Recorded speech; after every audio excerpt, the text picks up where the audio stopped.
మన చుట్టూ ఉన్న ఈ ప్రపంచం మనకు అన్నీ తెలిసినట్టే అనిపిస్తుంది కదా. కాని నిజం చెప్పాలంటే అందులో బోలెడన్ని ప్రశ్నలు దాగున్నాయి, మనం గమనించడం మానేసిన ప్రశ్నలు.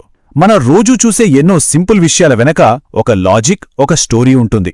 ఆ కథల్ని బయటకు తీయాలంటే ఒకే ఒక్క దారి ఉంది. మనం రోజూ కీబోర్డు వాడతాం కదా, ఎప్పుడైనా ఆలోచించారా ఆ అక్షరాలు ఏబిసిడిఎఫ్ అని ఒక ఆర్డర్లో ఎందుకుండవు? అలా ఉంటే టైప్ చేయడం చాలా ఈజీ కదా.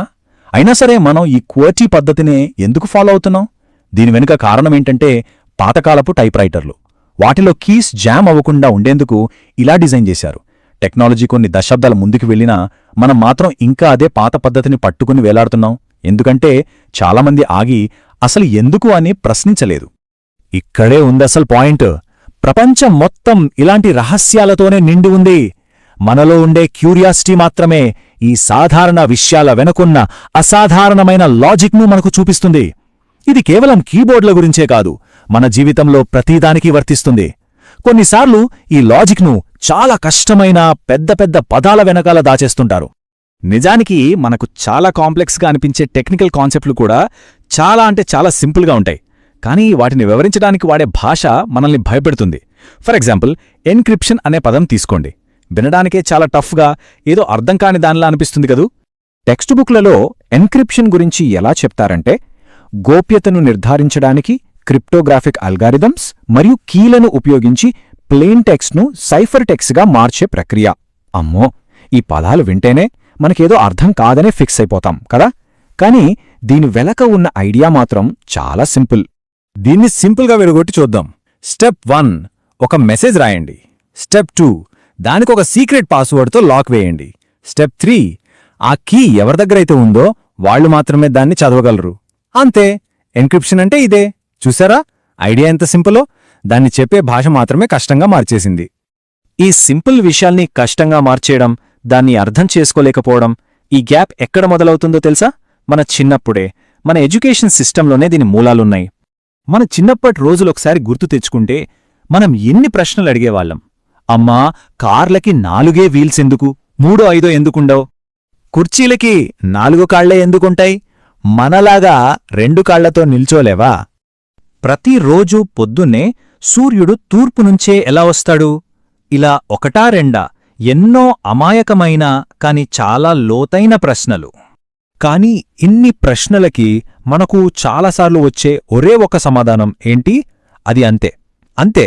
ఆ ఒక్క మాట చాలు. మనలో అప్పటిదాకా మెరుస్తున్న ఆ క్యూరియాసిటీ అనే లైట్ ఒక్కసారిగా ఆగిపోతుంది.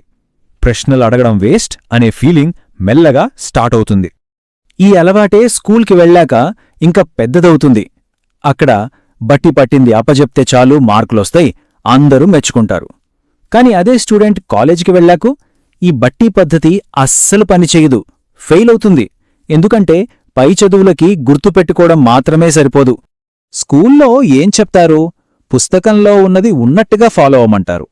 కాని కాలేజ్ ఏమడుగుతుంది? కాన్సెప్టులను అర్థం చేసుకోమంటుంది, అనలైజ్ చేయమంటుంది, కొత్త సిచ్యువేషన్స్కి అప్లై చేయమంటుంది. కానీ ఈ రెండో స్కిల్, అదే కదా అసలు కావలసింది. దాని గురించి మనకెవరూ ట్రైనింగ్ ఇవ్వరు. ఇదే అసలు ప్రాబ్లం. మన ఎడ్యుకేషన్ సిస్టమ్ దేనికి రివార్డ్ ఇస్తుంది? మనం ఏం అర్థం చేసుకున్నాం అన్నదానికి కాదు, పేపర్ మీద ఏం రాశామన్నదానికి మాత్రమే. ఇది అర్థం చేసుకోడాన్నే చంపేస్తుంది. ఈ పద్ధతి ఒక సైన్స్లోనే కాదు, హిస్టరీ లాంటి సబ్జెక్టుల్లోనూ సేమ్ కదా. మనకు చరిత్ర అంటే ఏంటి?